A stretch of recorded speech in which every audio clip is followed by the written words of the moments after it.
आज का एपिसोड शुरू करने से पहले पिछला एपिसोड अगर आपने नहीं देखा हो तो पहले उसे जाकर देख लेना, वरना ये एपिसोड आपको समझ में नहीं आएगा। तो इस एपिसोड की शुरुआत में हम जून को देखते हैं जो कि काफी ज्यादा भाग रहा होता है।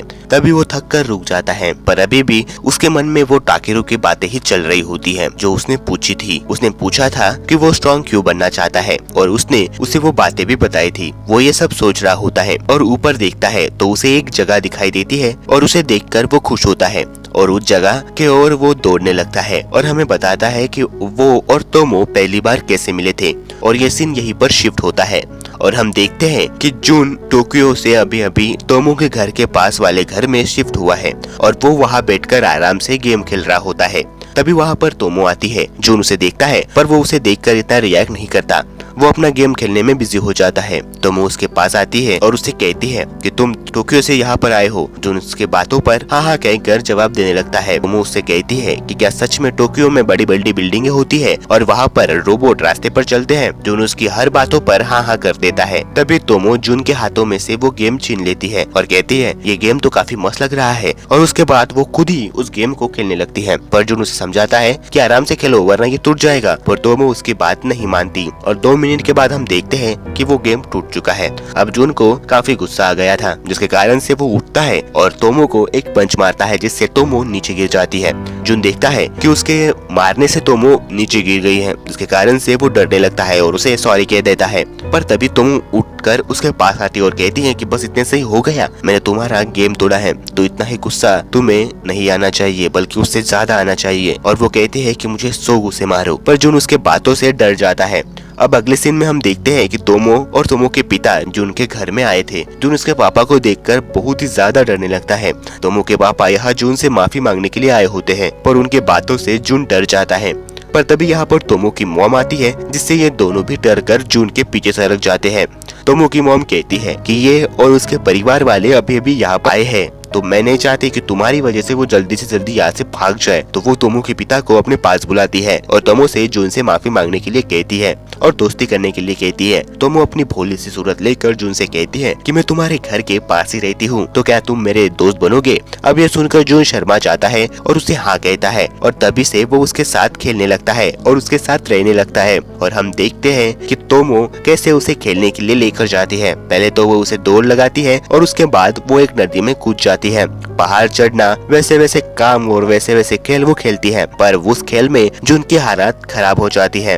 अब सीन शिफ्ट होता है और हम जून के घर में देखते हैं जहाँ पर जून घर में बैठकर गेम खेल रहा होता है और उसके साथ साथ तोमो भी यहाँ पर बैठी हुई थी। हम देखते हैं कि जून के सर और पैर पर कई सारी पट्टियां बंधी हुई हैं। तोमो उसके पास बैठकर उससे कहती है कि यहाँ पर क्या खेलना है, चलो बाहर जाकर खेलते हैं। तभी जून कहता है कि तुम्हें लगता है कि मैं बाहर जाकर खेल सकता हूँ। तभी तोमो कहती है कि क्यों नहीं, तुम तो गेमर बच्चे हो। जहाँ पर जून कहता है कि मुझे गेमर बच्चा मत बुलाओ। तोमो कहती है कि क्यों नहीं, तुम भी तो मुझे मेरे नाम से नहीं बुलाते बल्कि बंदर कभी कभी ओई कह के बुलाते हो। अब यह सुनकर जून को भी अपनी गलती समझ में आ जाती है जिसके कारण से वो उसे तोमो नाम कह के बुलाता है। अब तोमो ने अपना नाम पहली बार किसी दूसरे के मुंह से सुना था जिसके कारण से उसे वो नाम पसंद आने लगता है और वो जून से कहती है कि उसे और ज्यादा तोमो तोमो कहो। इसके कारण से जून की धड़कनें काफी जोरों से बढ़ रही होती है और ये सीन यहीं पर कट हो जाता है।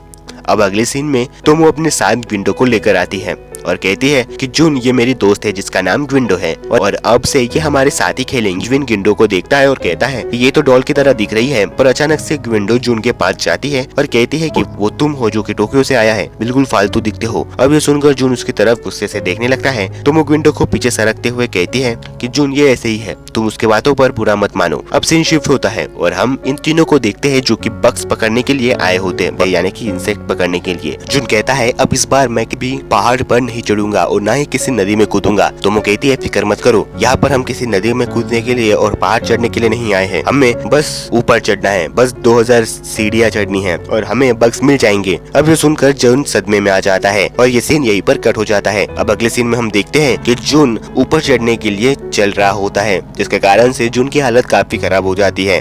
वहाँ दूसरी तरफ तोमो विंडो को उठाकर ऊपर चढ़ रही होती है। जून ऊपर विंडो की तरफ देखता है तो विंडो उसे चिढ़ाने लगती है और ये देख देखकर जून का अंदर का मन जागता है और वो भागकर ऊपर चला जाता है, जिससे तोमो भी खुश हो जाती है। अब ऊपर हम देखते हैं कि जून थक कर नीचे सो रहा होता है और थोड़ी देर के बाद तोमो भी ऊपर आ जाती है। विंडो नीचे उतर कर जून के पास आती है और कहती है कि तुम तो बिल्कुल गधे की तरह हाँप रहे हो। विनर हमेशा खड़े रहते हैं, लेटे नहीं रहते। वो अपना कटाक्ष उस पर धर देती है, पर जून भी पीछे नहीं हटता और कहता है कि देखते हैं कौन बच्चे जैसे रोता है। तोमो इन दोनों को देखकर कहती है कि बढ़िया, तुम तो अभी से दोस्त बन गए। अब अगले सीन में ये सभी बग्स पकड़ने के लिए लग जाते हैं, पर सबसे पहले बग तोमो ही ढूंढ लेती है और जिसे देखकर जून काफी खुश होता है, जिससे तोमो उससे कहती है कि वाह, तुम आज पहली बार इतना मुस्कुरा रहे हो। और ये सब भी हंसने लगे हैं और ये सीन यहीं पर कट हो जाता है। और तब से जून भी तोमो के साथ ही खेलने लगता है। तोमो कहती, तुम अब पहले जैसे नहीं रहे, तुम अब मेरे जैसे बन चुके हो। ये सुनकर जून हमसे कहता है, और तब से मुझे लगा कि मैं अब तोमो की तरह स्ट्रॉन्ग बन चुका हूँ, पर मैं गलत था। और हम देखते हैं कि जून गेम खेल रहा होता है, तभी उसके पास दो लड़के आते हैं और उससे वो गेम छीन लेते हैं। अब अगले सीन में हम देखते हैं कि जून तोमो और ग्विंडो के साथ बातें कर रहा होता है, तो ग्विंडो पूछती है कि तुम्हें चोट कहाँ से आई, जहाँ जून उसे कहता है कि मैं नीचे गिर गया था, और वो हंसने लगता है। पर तोमो को लगता है कि यहाँ पर कुछ गड़बड़ है और ये सीन यहीं पर कट होकर हम दूसरे सीन में देखते हैं कि तोमो जून के पास वही गेम लेकर आती है जो गेम उन लोगों ने उसे लिया था। जून कहता है कि ये गेम तुमने कहाँ से लिया, जहाँ पर वो बताती है कि मुझे ये नीचे पड़ा हुआ मिला था।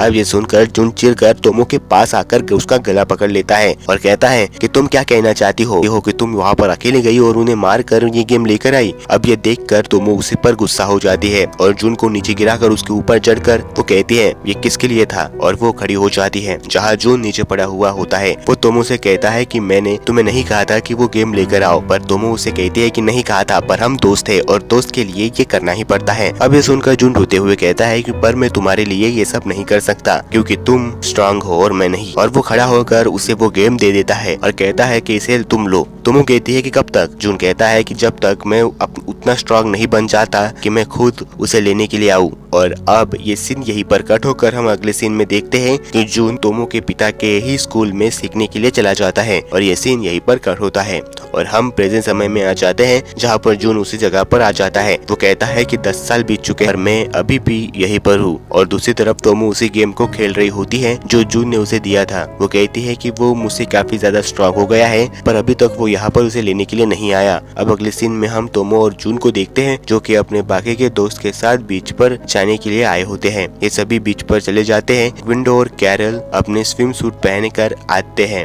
और जून बाहर ऊपर देख रहा होता है। इन दोनों को देखकर वो कहता है कि तोमो कहाँ है, जहाँ विंडो कहती है कि अंदर है, वो बाहर नहीं आ रही। ये सुनकर जून अंदर चला जाता है उसे लेने के लिए और उसकी पहनी हुई हुडी को खोल कर देता है, पर वो कुछ ऐसा देखता है जिसके कारण से वो उसकी हुडी की चेन पूरी लगा देता है। अब अगले सीन में हम तोमो को देखते हैं जो कि बीच पर काफी मजे कर रही होती है, पर जून बाहर बैठकर सदमे में होता है। तभी तोमो उसके पास आकर उसे बाहर पानी में के अंदर लेकर चली जाती है, पर उसके ऐसा करने से जून की हालत खराब हो जाती है। जून कभी भी तोमो को नहीं देख सकता ऐसे स्विम सूट में, तो वो किसी भी लड़के को तोमो के पास भी नहीं भटकने देता। अब अगले सीन में हम देखते हैं कि कैरल तोमो को जलाने के लिए जून के पास जाती है, पर तोमो उसे दूर कर देती है। अब कुछ समय के बाद ये सभी घर जाने के लिए निकल जाते हैं, पर विंडो को अब ये यकीन हो गया है कि जून तोमो को एक लड़की समझ रहा है और ये एपिसोड यहीं पर खत्म हो जाता है। अगर आपको ये एपिसोड पसंद आए तो प्लीज सब्सक्राइब कर देना। तो फिर मिलेंगे, बाय।